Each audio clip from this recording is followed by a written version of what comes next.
So what's causing it? One of the things is, how many of you heard of Moore's Law? Moore's Law basically says that processing price performance is going to double every 18 months. And he came up with that law, and since that time there have been more studies done with that. And a guy named Kurzweil came up with what's called the law of accelerating returns. And what he found is, number one, Gordon Moore, when he originally wrote that law, and by the way, that law has just turned 50 years old. I don't know if any of you saw that. That was kind of amazing in itself. But when Gordon Moore first made that postulate and began looking at that, Kurzweil went back into the early 1900s to begin looking at technology. He says it's really been happening a lot longer than Gordon Moore was looking at. But beyond that, it's not just the processors that go on a board. What it really is any kind of technology is actually having this same kind of rate. In fact, as we turn things into information, it gets even faster because it begins to double every year. And what happens on top of that is that we're using the computers that we just made to make the next set of computers, to make the next set of computers, and so that process is becoming faster as well.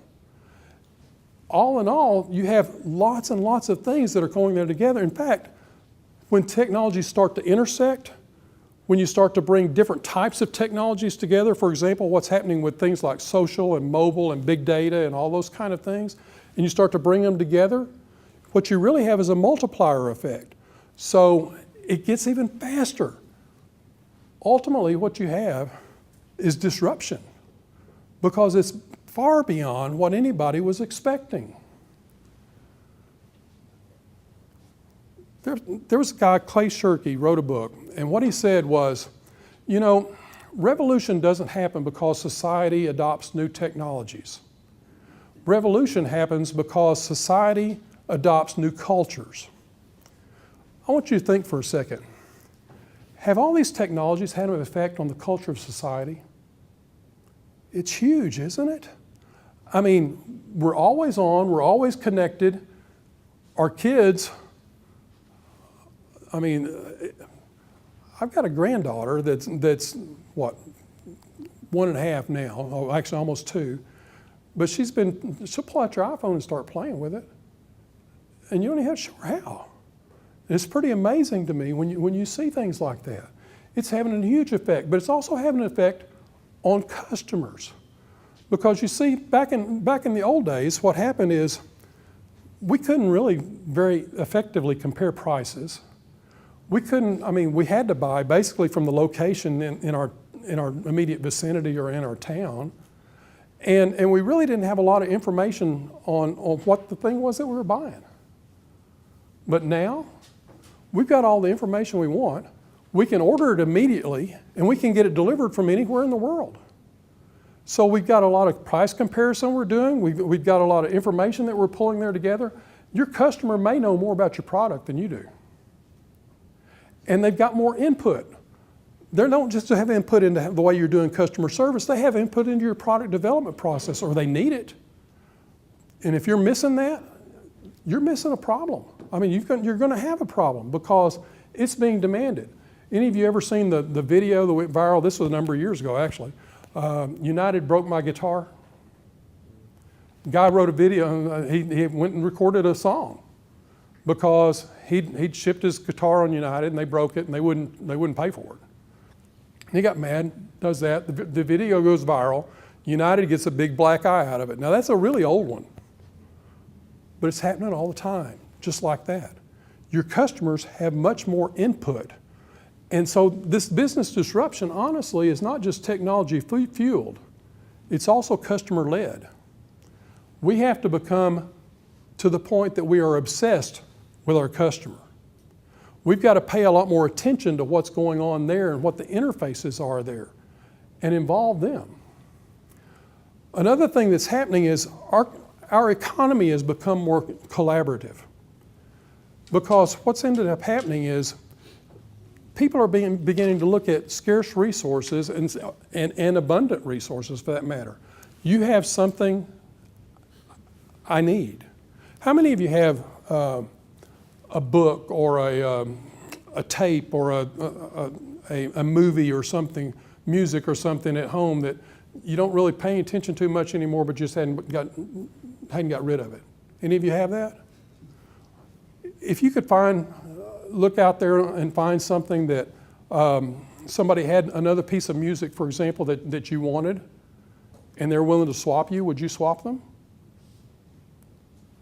There's a site called Swaptree that does that. And it wasn't that long ago that what happened was we wouldn't have trusted that, but honestly, the internet actually has improved trust with people, which is kind of interesting. Think about eBay when I say that. You're paying money, giving money for something, a product that you haven't seen, you don't know the buyer. You don't know the seller. And what do? You're checking things out and you're looking at their online reputation, and they've sold a whole bunch of times, they're rated very high, and so you look at that and so, okay, I trust them, so I'll give them money. It's changing things tremendously. It's looking at other things, not only scarce resources. Here, there's a site, if I remember right, it's called Zolo, that basically anybody got $100 that they're willing to lend, it'll match you up with somebody else in the world that wants to borrow the money, and you get the return out of that. There's another site called Landshare that will take, and you got a backyard or space in your backyard, it'll match you up with somebody that wants to plant a garden. They come plant the garden in your yard, and you share in the produce. That's another thing that's going on. There's companies that you pay a monthly fee, and that monthly fee gives you the right to understand about these people that are willing to rent their car by the hour, and it connects you with them. Or New York City, there's an app that I'm about to leave my parking space, and so I click that I'm about to leave my parking space, and it beams out to people that are in that particular area to come get your parking space. Again, it's amazing what's happening out of things like that. Areas are ripe for disruption because in companies or industries that perhaps have broken trust with people, there's a lot of them out there. That's an area ripe for disruption or complex tasks, because what's happening is people are pulling off different pieces of things, maybe even your most profitable piece of your business, because they don't have to do it all. And they pull off a piece of it and begin offering that service. Or where there's too many, the internet is reducing the number of middlemen. And so there's too many intermediaries, and it's beginning to have an effect there. Let me just give you an example. How many of you know what Airbnb is? Anybody not know what Airbnb is? Okay. Hilton versus Airbnb. Huge difference. It took Hilton 93 years to get 600,000 rooms. It took Airbnb 4 years. 4 years. And now Airbnb has over 1 million. So they've far surpassed Hilton. Hilton owns over 4,000 hotels, Airbnb, 0. Hilton has 135,000 employees. Airbnb has about 500. Can you see the difference in what's happening here? In fact, other people are seeing it too. Because if you go back and look at the market cap evaluation, look at this. Hilton, yes, is at the top of the industry at 27, almost 29, almost 28 billion. But look at Airbnb. Airbnb in just a short amount of time, owning no rooms, comes in at $20 billion market cap. And look how many people they're ahead of. It's having a huge difference. So what's driving this collaborative economy? Because that's another thing that's going along with this technology disruption. The first is there's a change in attitude towards sharing and interacting with strangers.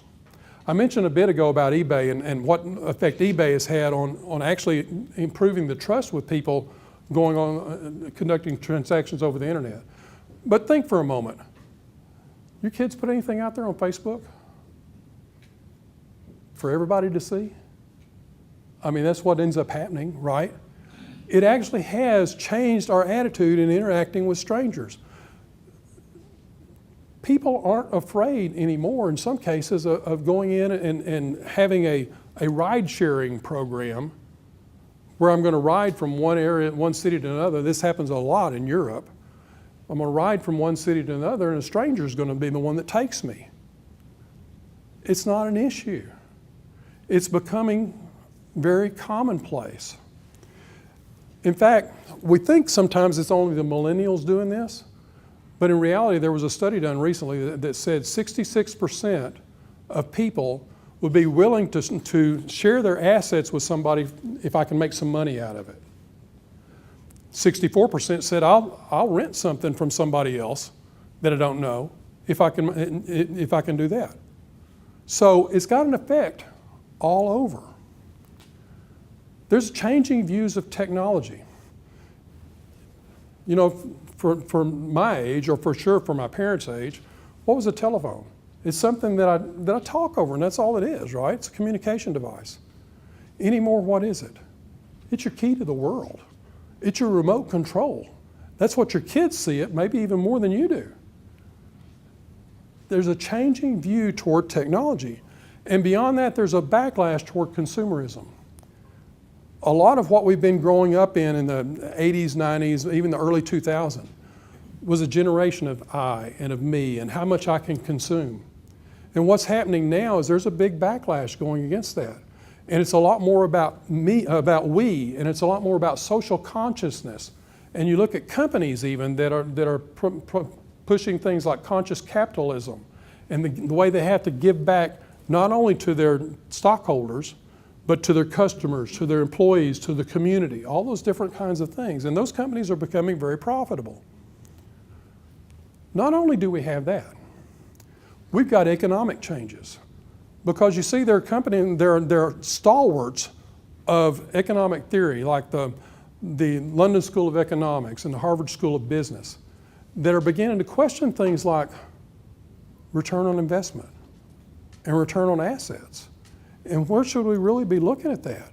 In fact, there was a 2-year study done by the Harvard School of Business, the Harvard Business Review, the CEB, several others along the very same lines. And what they ended up coming out with was some different things about economic theory. In fact, what they said, Jim Steichleather had written something about it. And what it in essence boils down to is, if you have something that you need within your company, if it's not bringing a direct value to the company, don't be buying that thing. You need to be renting it. That has a huge effect. I mean, from a technology standpoint, we built huge data centers, right? And had huge capital investments doing that. The cloud, software as a service, infrastructure as a service, all those things are having a huge effect on those. But it's having an effect everywhere. Because you see, part of this collaborative economy has taken and said, instead of asset-heavy industries, what we need to be looking at is companies that are asset-light. And they're connectors, they're networkers. There was a study done of companies in the S&P 500. Back in the 1920s, the average stay there was 67 years. Today it's 15 years. That's a big difference. But you know, it's going to change. Because what you've got is these gigantic companies, and you've got companies that are looking at things in a different way. They've got different business models, they've got different technologies, they don't have the legacy structures, they don't have the silos within the business that others have. And they're attacking them and just attacking pieces of the company and pulling off little bits of it. And it's going to happen more and more. In fact, there was a study done in 2011 that said, a prediction made that 40% of the companies on the Fortune 500 list at that time would no longer even survive a decade later. Huge difference. I mentioned new business models. This whole technology disruption is having a great effect on new business models. For example, Uber. Uber is the world's largest taxi company. They have no vehicles. Facebook, most popular online content. Yet, they don't create it themselves. Think about Wikipedia. I mean, it's one I didn't put up here. Wikipedia, think about the effect they had on Encyclopedia Britannica. And yet Wikipedia's not putting that stuff out there themselves. Alibaba, most valuable retailer, no inventory. We've already talked about Airbnb, the world's largest accommodation provider. They have no real estate. So you can see the effect that's happening here about how this business disruption, these new business models are having an effect on people. Again, they're biting off little pieces of it. They're looking for places that the customers are not content and finding things that they can go do that are a lot faster. And it's going to have an effect.